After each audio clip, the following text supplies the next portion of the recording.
Welcome to lecture number 3 of EDC. तो आज हम पढ़ेंगे क्वांटम फिजिक्स के बारे में, जिसके अंदर हम पढ़ेंगे 3 डिफरेंट लॉज। तो पहला लॉज या प्रिंसिपल है the principle of energy quanta. The principle of energy quanta, और इसको हम क्या कहते हैं, प्लैंक्स क्वांटम थ्योरी, जो कि प्लैंक ने दी थी, साइंटिस्ट प्लैंक ने दी थी। तो तीन में से एक हो गया। बाकी हमारा वेव पार्टिकल ड्यूअलिटी प्रिंसिपल है एंड हाइजेनबर्ग्स अनसर्टेनिटी प्रिंसिपल है, जो कि हम आगे के लेक्चर में देखेंगे। सो अभी हम देखेंगे प्लैंक्स का क्वांटम थ्योरी। प्लैंक ने क्या क्वांटम थ्योरी दी थी? सो मैक्स प्लांक जो कि साइंटिस्ट है, उन्होंने क्या किया कि एक आयरन रॉड को लिया और उसको हीट करना शुरू किया। ओके, तो ये हमें यहाँ पे क्या दिख रहा है, विबग्योर है हमारा। उसको हीट करना शुरू किया तो उसके अंदर से येलो कलर एमिट हुआ सबसे पहले।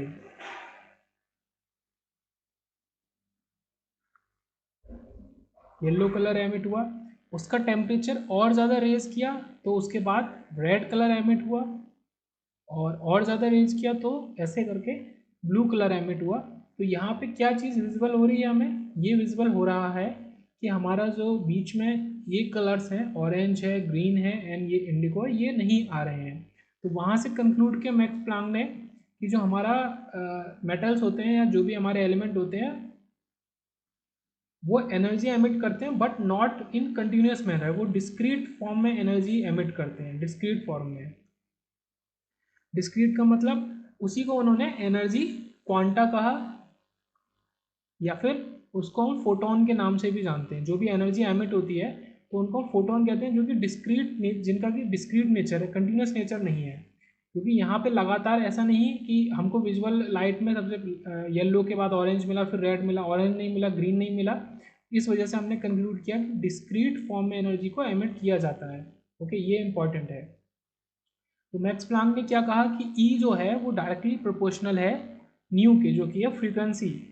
अब यहीं पे हमारा प्लैंक्स कांस्टेंट आ जाता है। अगर हम यहाँ पे E is equal to H nu कर दें तो हमारा ये इक्वेशन कंप्लीट होता है, और इसी एच को हम प्लैंक्स कांस्टेंट कहते हैं। तो सबसे पहले पहले कुछ डिफरेंट डिफरेंट टर्म्स को भी देखते हैं। जैसे कि सबसे पहली चीज़ हम देख रहे हैं, हमारा ब्लैक बॉडी क्या है या ब्लैक बॉडी रेडिएशन क्या है। The ideal body which emit करता है या फिर एब्जॉर्ब करता है सारे तरीके के रेडिएशन, सारे तरीके के रेडिएशन सारी फ्रिक्वेंसीज के, is called a black body.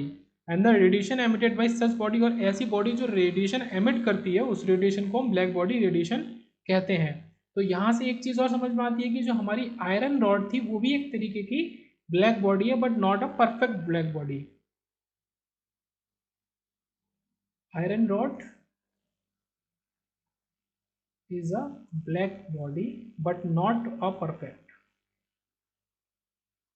Okay, क्योंकि वो डिस्क्रीट नेचर में रेडिएशंस को एमिट कर रहा है। ओके, पर ब्लैक बॉडी सारे तरीके के रेडिएशंस को एब्जॉर्ब कर सकता है या फिर एमिट कर सकता है। तो ब्लैक बॉडी की डेफिनेशन क्या है कि ऐसी बॉडी जो कि हर फ्रिक्वेंसी के हर तरीके के रेडिएशन को या तो एब्जॉर्ब कर ले या एमिट कर दे, और ऐसे ही रेडिएशंस को हम ब्लैक बॉडी रेडिएशन कहते हैं। तो सेकंड पॉइंट क्या आ रहा है? Planck suggested that atoms and molecules could emit और absorb energy only in discrete, ये वर्ड बार बार आ रहा है, रिपीट हो रहा है, only discrete quantities and not in continuous manner. तो इस एक्सपेरिमेंट से हमने यही देखा। उन डिस्क्रीट क्वांटिटी को हमने क्या कहा? एनर्जी क्वांटा या फिर फोटॉन्स।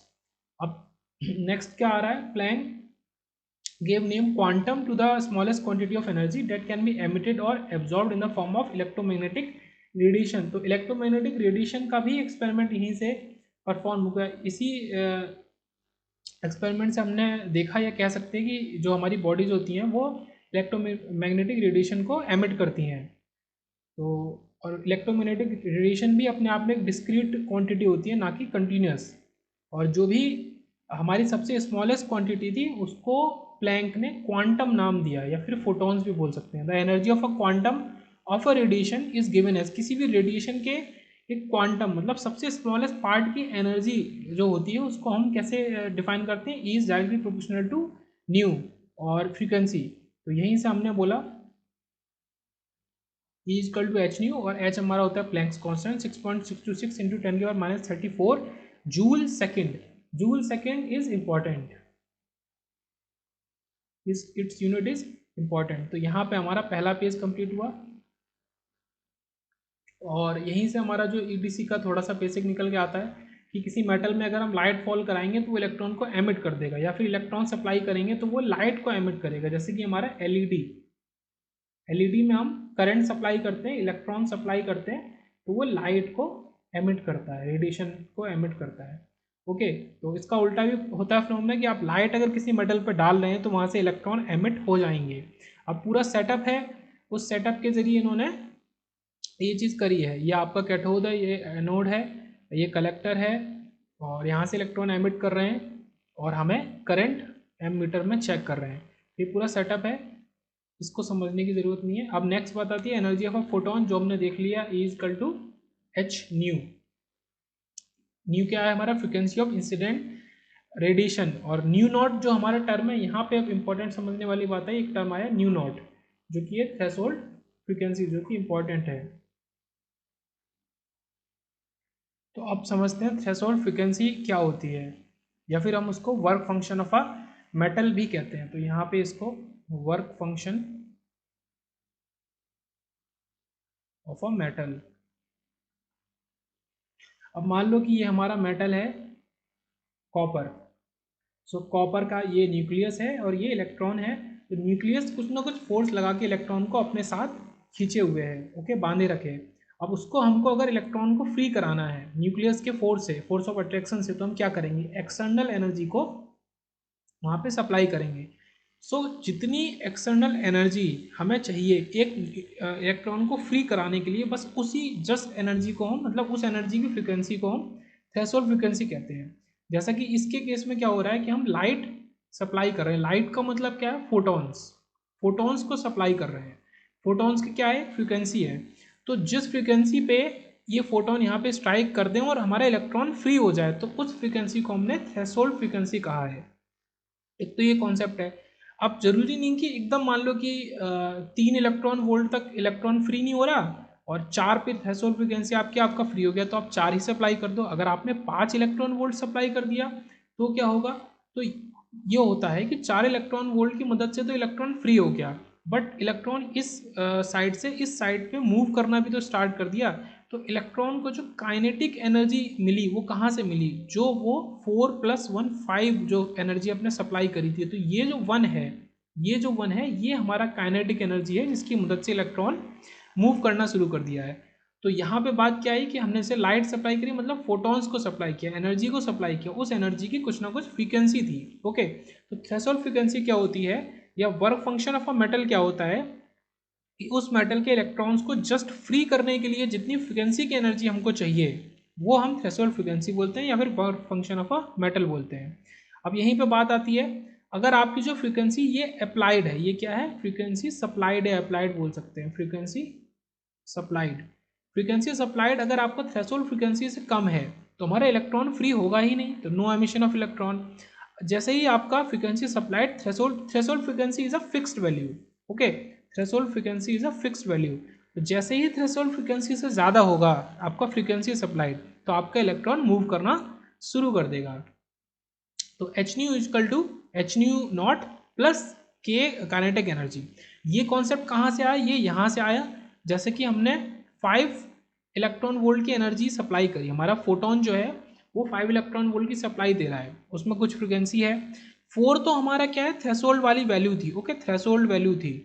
+1 जो है वो क्या करेगा? वो काइनेटिक एनर्जी सप्लाई करेगा, मतलब इलेक्ट्रॉन फ्री भी हो गया और इलेक्ट्रॉन मूव भी करना शुरू कर दिया। तो ये हमारा फॉर्मूला यहाँ से बना है। एच न्यू जो हमने सप्लाई कर रहे हैं एनर्जी, वो किसके है? ई नॉट, मतलब हमारा ये क्या है? थ्रेशोल्ड एनर्जी, प्लस हमारा एक एनर्जी एक्स्ट्रा होगी kinetic energy. So kinetic energy is h nu minus h nu naught, या फिर बोल सकते हैं h nu minus nu naught. So this is important formula. Kinetic energy is equal to H nu minus nu naught. अब यहीं से derivation आता है, उसको भी देखते हैं। काइनेटिक एनर्जी ऑफ इलेक्ट्रॉन क्या होता है हमारा? 1/2 mv², हाफ mv² होता है, जिसको कि हमने q इंटू वी नॉट के इक्वल रखा हुआ है।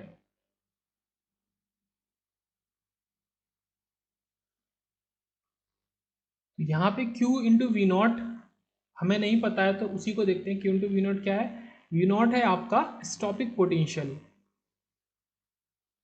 जिसको हम आगे पढ़ेंगे। और आपका किसी भी इलेक्ट्रॉन पे हम कितनी काइनेटिक एनर्जी सप्लाई कर रहे हैं, तो उसको कैलकुलेट करने के लिए आप जो इलेक्ट्रॉन का चार्ज है जो कि फिक्स है इंटू वी नॉट जो होता है आपका stopping potential, this is a capital V not. Okay, और ये हमारा काइनेटिक एनर्जी हम ऐसे भी कैलकुलेट कर सकते हैं। नेक्स्ट हम ग्राफ देखते हैं आई एंड वी के बीच में। ओके, तो यहाँ पे क्या है, यहाँ पे भी हम लाइट को सप्लाई कर रहे हैं। अब यहाँ पे एक प्रॉब्लम हो रही है, प्रॉब्लम ये हो रही है कि हम लाइट को सप्लाई कर रहे हैं, लाइट फॉल कर रहे हैं। लाइट के बढ़ाने से आपका करंट तो इंक्रीज हो रहा है। ओके, करंट की वैल्यू धीरे धीरे धीरे इंक्रीज हो रही है। I2 is greater then I1, मतलब दो डिफरेंट हमने बॉडीज या मेटल्स लिए हैं, बट हमारा स्टॉपिंग पोटेंशियल सेम है। तो ये प्रॉब्लम हो रही है। स्टॉपिंग पोटेंशियल सेम है मीन्स कि आपका काइनेटिक एनर्जी सेम है। तो ऐसा जो कंक्लूड नहीं किया था प्लैंक ने, उसने फॉर्मूला लगाया I=Q/T। आप अगर एक्स्ट्रा लाइट सप्लाई कर रहे हैं तो आपके इलेक्ट्रॉन भी ज़्यादा एनर्जी गेन करेंगे और ज़्यादा वेलोसिटी से चलेंगे।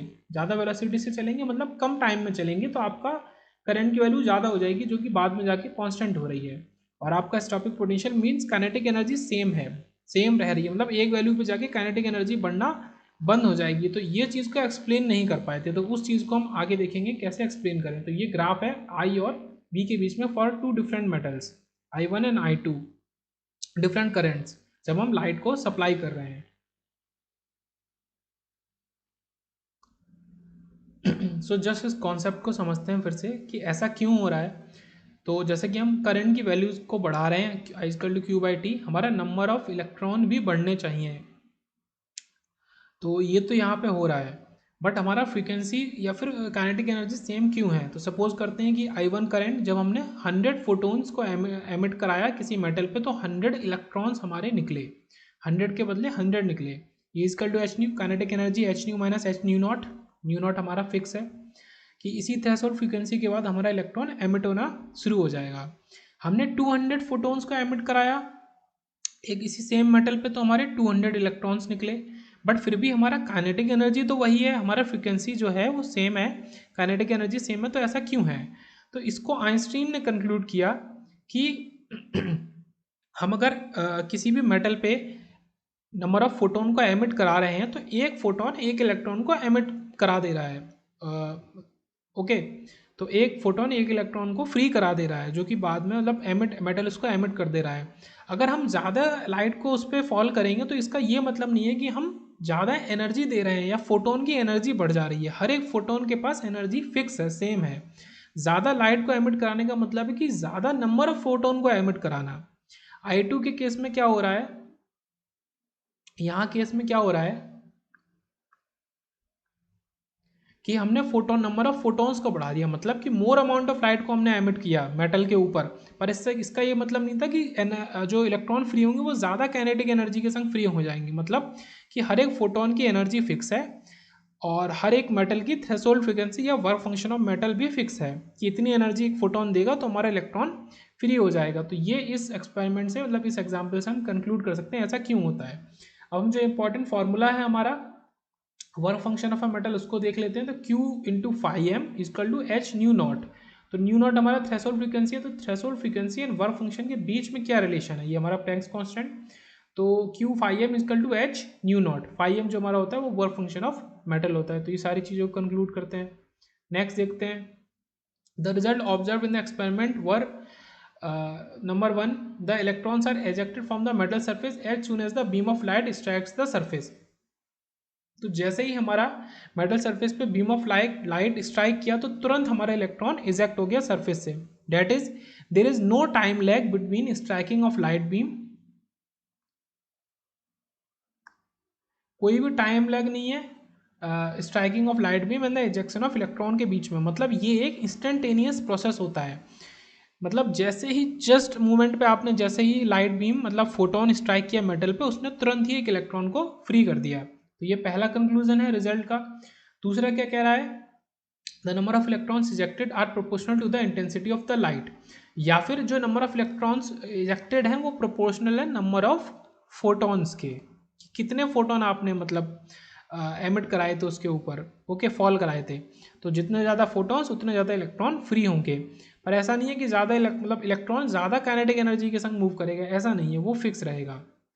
तो ज़्यादा लाइट मतलब ज़्यादा फोटोन मतलब ज़्यादा free electron. Number 3, for each metal there is a characteristic frequency nu naught. हर एक मेटल के लिए एक वर्क फंक्शन बोलते हैं या फिर एक थ्रेशोल्ड फ्रीक्वेंसी बोलते हैं जिसे हम न्यू नॉट बोल रहे हैं, उन्होंने threshold frequency below which photo electric effect is not observe. अब यहाँ पे न्यू टर्म आता है जो जिसको हम कह रहे हैं फोटो इलेक्ट्रिक इफेक्ट। तो फोटो इलेक्ट्रिक इफेक्ट यही इफेक्ट है कि आपने जैसे ही लाइट को एमिट कराया किसी मेटल पे बॉडी पे, तो उसने इलेक्ट्रॉन्स को मतलब एमिट कर दिया, बाहर की तरफ इजेक्ट कर दिया, तो इसी को हम फोटो इलेक्ट्रिक इफेक्ट कहते हैं।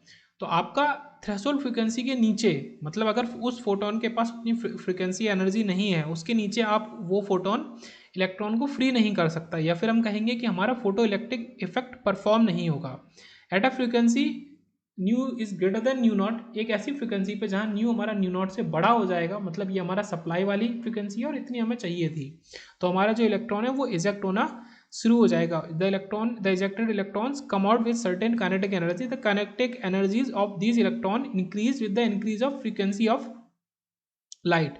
तो इन इलेक्ट्रॉन की काइनेटिक एनर्जी जो है जो वो बढ़ती है लाइट की फ्रीक्वेंसी को बढ़ाने से।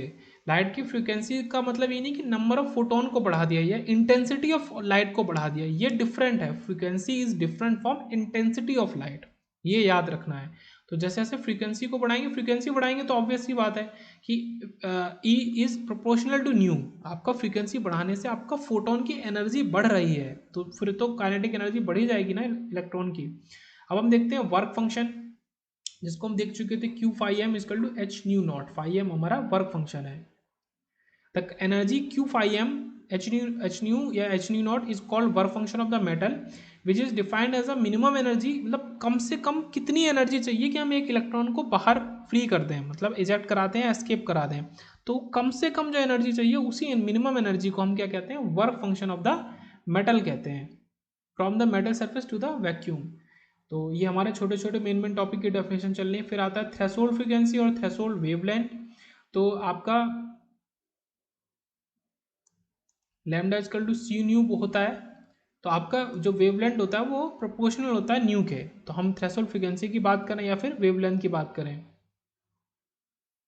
Sorry, c equal to nu lambda होता है,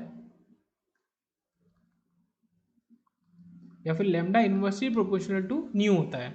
तो हम बात करते हैं थ्रेशोल्ड फ्रीक्वेंसी जो हम पढ़ चुके हैं वेवलेंथ की। Nu naught is threshold frequency and lambda naught is threshold wavelength. तो if nu is greater than nu naught, जो हमने सप्लाई किया है फ्रीक्वेंसी, अगर वो न्यू नॉट से बड़ा है तो हमारा जो इलेक्ट्रॉन है वो इजेक्ट हो जाएगा, और हमारा जो लैम्डा है वो बड़ा होगा लैम्डा नॉट से, तो भी हमारा इलेक्ट्रॉन इजेक्ट हो जाएगा। Hence no photo electric effect. ये तो इस केस में है। और इजेक्ट कब होगा, जब हमारा जो न्यू है वो बड़ा होगा न्यू नॉट से, ओके। और क्योंकि लैम्डा हमारा इन्वर्सली प्रोपोर्शनल है, तो ये याद रखने वाली बात है, लैम्डा होना चाहिए छोटा लैम्डा नॉट से। मतलब जो आपका थ्रेशोल्ड वेवलेंथ है, मान लो 500 एंगस्ट्रॉम है, तो आपको 500 एंगस्ट्रॉम से कम, मतलब 490 है, तब आपका एमिट होगा। क्यों? क्योंकि आपका जो न्यू है वो इन्वर्सली प्रोपोर्शनल होता है लैम्डा की, ये हमेशा याद रखना है। तो ये दोनों केस में आपका नो इजेक्शन होगा इलेक्ट्रॉन का, नो इजेक्शन होगा ये दोनों केस में, और इन दोनों केस में आपका इजेक्ट हो जाएगा। न्यू हमारा जो सप्लाई कर रहा है फ्रीक्वेंसी वो बड़ी होनी चाहिए थ्रेशोल्ड फ्रीक्वेंसी से, और लैम्डा हमारा कम होना चाहिए थ्रेशोल्ड वेवलेंथ से, ओके। अब इन केस ऐसा होता है कभी कि अगर आपका लैम्डा जो है या न्यू है वो न्यू नॉट और लैम्डा नॉट के इक्वल हो जाए, तो photo electrons are just ejected from the metal surface, but उनके पास कोई भी काइनेटिक एनर्जी नहीं होगी मूव करने के लिए। मतलब वो इजेक्ट तो हो गए, फ्री तो हो गए, बट वो जस्ट उसी न्यूक्लियस के पास में या एटम के पास में ही घूमते रहेंगे, उनके पास कोई भी काइनेटिक एनर्जी नहीं होगी, ओके। काइनेटिक एनर्जी आपकी जो होगी वो होगी जीरो, ये इंपॉर्टेंट बात याद रखने की। फिर वही तीसरा केस आ जाता है, अगर न्यू आपका न्यू नॉट से बड़ा है या लैम्डा नॉट से छोटा है, तो फोटो इलेक्ट्रॉन्स आपका इजेक्ट हो जाएंगे और कुछ ना कुछ उनको काइनेटिक एनर्जी भी मिल जाएगी। ये एक फॉर्मूला और आ जाता है, क्योंकि हमने देखा था Q into five M equal to H nu naught equal to h c by lambda. Okay, क्योंकि हमको पता है nu equal to c by lambda या फिर c equal to nu lambda. अब एक नोट है, kinetic energy of electron is independent of intensity of incident light. Okay, तो इलेक्ट्रॉन्स की काइनेटिक एनर्जी इंटेंसिटी पर डिपेंड कभी करती ही नहीं है। इंटेंसिटी मतलब कि ज़्यादा फोटॉन्स, ये नहीं कि फोटोन की एनर्जी ज़्यादा हो गई। लाइट की इंसिडेंट लाइट की अगर इंटेंसिटी ज़्यादा है मतलब नंबर ऑफ फोटॉन्स ज़्यादा है। अगर 100 फोटॉन्स को आप गिरा रहे हो किसी मेटल पे तो वो 100 इलेक्ट्रॉन्स को एमिट करा देगा। अगर 200 को करोगे तो 200 को करा देगा। पर ऐसा नहीं है कि जो इलेक्ट्रॉन्स फ्री होंगे वो ज़्यादा काइनेटिक एनर्जी के साथ फ्लो करेंगे। तो ये चीज़ हम बार बार देख ही चुके हैं। फिर आता है factors affecting photo electric effect. तो क्या क्या फैक्टर्स है जो कि इफेक्ट करते हैं फोटो इलेक्ट्रिक इफेक्ट को। तो आपका जो मेन चीज़ है वो है इंटेंसिटी ऑफ इंसिडेंट रेडिएशन की एक प्रॉपर इंटेंसिटी होनी चाहिए, मतलब थ्रेशोल्ड फ्रीक्वेंसी को अचीव करेगा फोटोन, उसकी एनर्जी उतनी होगी तभी वो इलेक्ट्रॉन को फ्री करा पाएगा। दूसरा क्या, potential difference between metal plate cathode to collector anode. तो जो हमने ऊपर देखा था डायग्राम फिर से देख लेते हैं, ये वाला। तो इसके बीच में जो पोटेंशियल डिफरेंस है वो हमारा प्रॉपर होना चाहिए, जितना रिक्वायर्ड है उतना होना चाहिए, तभी हमारा इलेक्ट्रॉन फ्री होके एक प्लेट से दूसरे प्लेट की तरफ जाएगा और हमारा फोटो इलेक्ट्रिक इफेक्ट परफॉर्म होगा। तो ये दूसरी कंडीशन है। और आपका जो फ्रीक्वेंसी ऑफ इंसिडेंट रेडिएशन है ये भी बहुत इंपॉर्टेंट है। हाँ, यहाँ पे बात आती है कि अगर आप फ्रीक्वेंसी को बढ़ाओगे तो आपका काइनेटिक एनर्जी भी बढ़ जाएगा इलेक्ट्रॉन का, पर इंटेंसिटी को बढ़ाने से आपका काइनेटिक एनर्जी सेम रहता है। ये इंपॉर्टेंट चीज़ याद रखने की है। The photoelectric effect is an important concept that enables us to clearly understand the quantum nature of light and electron. Electron and light दोनों का क्वांटम नेचर हमको सीखने के लिए फोटो इलेक्ट्रिक इफेक्ट, मतलब इससे काफ़ी सारी चीज़ें हमने सीखी, तो ये काफ़ी ज़्यादा ज़रूरी है समझना। एक क्वेश्चन ले लेते हैं, the photo electric current depends on which of the following factor. ESC 2020 का क्वेश्चन है कि फोटो इलेक्ट्रिक करंट जो हमारी है किस किस चीज़ पे डिपेंड करती है। तो 1 2 3 4 हमारे ऑप्शन है और 3 3 का सेट है, मतलब एक ही गलत होगा। तो फोटो इलेक्ट्रिक करंट हमारा frequency of the incident light पे डिपेंड करती है, एकदम करेक्ट बात है। ओके, एकदम करेक्ट है। The intensity of the incident light, बिल्कुल सही, इंटेंसिटी पे भी डिपेंड करती है और फ्रीक्वेंसी पे भी डिपेंड करती है। द पोटेंशियल डिफरेंस, ये अभी हमने तीनों चीज़ देखी थी, factor affecting the photo electric effect. The photo sensitivity, ऐसा हमने कुछ भी नहीं पढ़ा, ऑफ द नॉन मेटल, तो ये हमारा गलत है। तो आंसर 1 2 3 वाला मतलब option number B is the correct answer. ये ESC 2020 में आया था, 1 मार्क्स, मतलब एक क्वेश्चन आया था MCQ। अब बात करते हैं वेव पार्टिकल ड्यूअलिटी की, जो कि हमारा नेक्स्ट टॉपिक था। बात करते हैं नेक्स्ट टॉपिक की, वेव पार्टिकल ड्यूअलिटी की। मतलब कि हमारा जो इलेक्ट्रॉन्स हैं या फोटॉन्स हैं वो वेव नेचर भी शो करते हैं और पार्टिकल नेचर भी शो करते हैं। तो ऐसा कैसे पता चला, डिफरेंट डिफरेंट एक्सपेरिमेंट से पता चला, जैसे कि यंग्स डबल स्लिट एक्सपेरिमेंट से हमें ये पता चला जो हमारा इलेक्ट्रॉन या फोटोन है वो वेव लाइक नेचर शो करता है एक्सपेरिमेंट में। ओके, अलग अलग। और पार्टिकल लाइक नेचर हमें जो हमने अभी पढ़ा फोटो इलेक्ट्रिक इफेक्ट में पता चला कि फोटॉन्स या इलेक्ट्रॉन्स हमारे पार्टिकल है, ना कि वेव है। और वेव लाइक नेचर का मतलब है, मतलब वेव लाइक प्रॉपर्टीज शो करते हैं हमारा, जैसे जो कि प्रॉपर्टी वेव शो करती है वही हमारा इलेक्ट्रॉन या फोटोन शो कर रहा है। अब हमारा पार्टिकल ऑफ इंटरेस्ट जो है यहाँ पे इलेक्ट्रॉन है। हमें फोटोन के बारे में फिलहाल नहीं पढ़ना, हमें इलेक्ट्रॉन के बारे में पढ़ना है। तो इलेक्ट्रॉन क्या है, wave like attributes of electron need to be defined such as.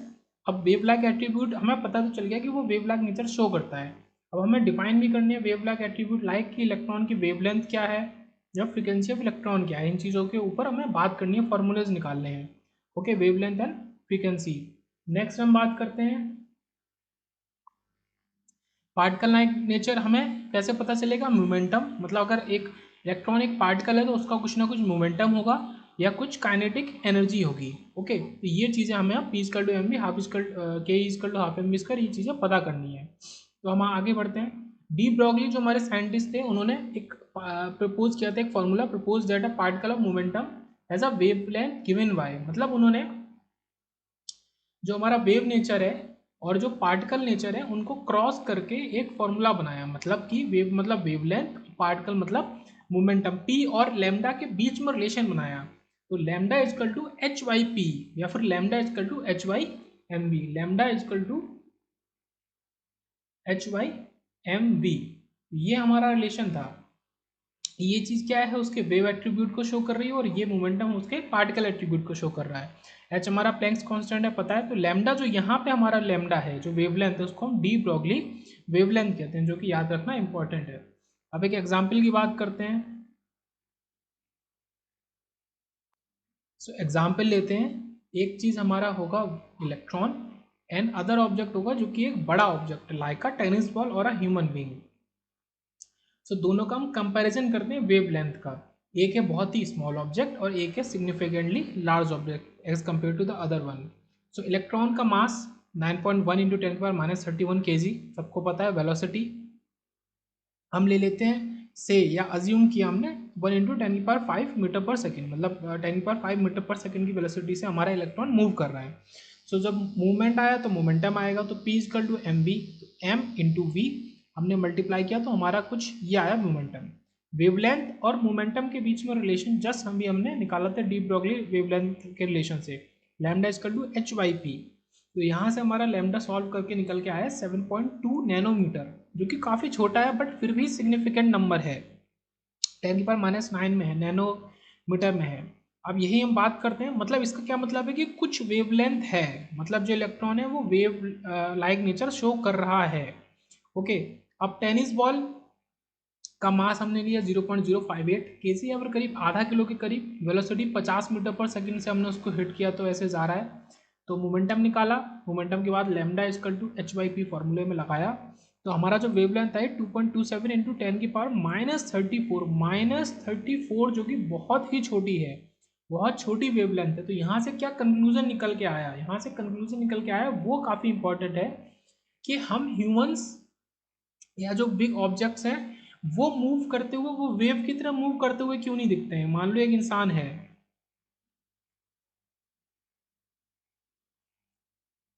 ये इंसान है तो ये कभी ऐसा नहीं दिखेगा वेव की तरह मूव करते हुए कि ऐसे ऐसे मूव कर रहा है वेव की तरह, पर इलेक्ट्रॉन मूव करते हैं। और क्यों, क्योंकि उनकी वेवलेंथ कुछ ऑर्डर में है, वो भी काफ़ी कम है। तो ये कंक्लूजन निकल के आया कि टेनिस बॉल है या फिर अब ह्यूमन बींग्स है, तो हम लोग एकदम सही से वॉक करते हैं या बॉल एकदम कंटिन्यूस मोशन में आपको दिखेगी आंखों से, वो वेव की तरह मूव करती हुई नहीं दिखेगी, क्योंकि उसकी वेवलेंथ बहुत ही छोटी होती है, उस मतलब जो भी वो पार्टिकल से मिलकर बनी है, जो भी मतलब होल में है, तो बहुत ही छोटी है, ये हम अपनी आंखों से नहीं समझ सकते। बट हाँ, हर एक पार्टिकल मतलब हर एक एलिमेंट कुछ भी है बॉडी, वो वेव नेचर भी रखती है और पार्टिकल नेचर भी रखती है, ये सही बात है। वेरी स्मॉल ऑब्जेक्ट की कुछ सिग्निफिकेंट वेवलेंथ है, लार्ज ऑब्जेक्ट की वेवलेंथ आपका नेगेटिव या बहुत छोटी है। ये बात समझने वाली थी, ये इस एग्जाम्पल से हमने समझा।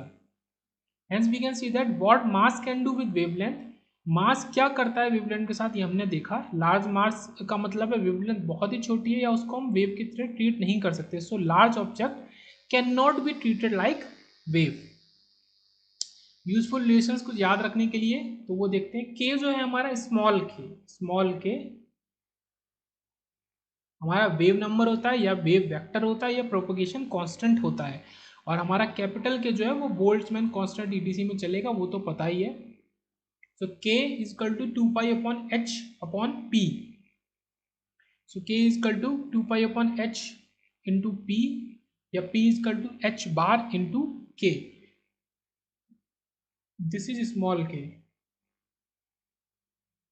वेव नंबर, वेव वेक्टर या प्रोपोगेशन कांस्टेंट की बात कर रहे हैं, ये बहुत इंपॉर्टेंट है, इसको समझना याद रखना। तो P इजकल टू, ये P या हम ऐसे भी लिख सकते हैं, P इजकल टू के इंटू एच अपॉन 2 पाई, या फिर h upon 2 pi is h बार, या जो क्रॉस करके h बना हुआ है, h बनाया क्रॉस कर दिया, h अपॉन 2 पाई, मतलब उसके संग ये कांस्टेंट वैल्यू h अपॉन 2 पाई की जो हमने उसको ऐसे डिफाइन किया है, इसको हम बोलते हैं रिड्यूस्ड प्लैंक कांस्टेंट। तो ये इंपॉर्टेंट है, याद रखना रिड्यूस्ड प्लैंक कांस्टेंट क्या होता है। और P equal to H bar into k, okay, k हमारा wave number, wave vector, propagation constant कुछ भी। अब बात करते हैं एनर्जी ऑफ अ फोटोन की। So E equal to H nu हमें पता है, या फिर एच सी बाई लेमडा पता है, सी हमारा velocity of light in vacuum, C की वैल्यू 3 इंटू 10⁸, जिसको नहीं पता उसके लिए मीटर पर second. E equal to h upon 2 pi nu, मतलब हमें क्या करना था, इस को पकड़ के, हमको उसको h बार में रिड्यूस करना था, ये करना था हमें। ओके, ये करना था। हमने क्या किया, अपने पास से 2 पाई सप्लाई किया, 2 पाई ऊपर सप्लाई किया नीचे, अब ये हमारा होल h बार बन गया।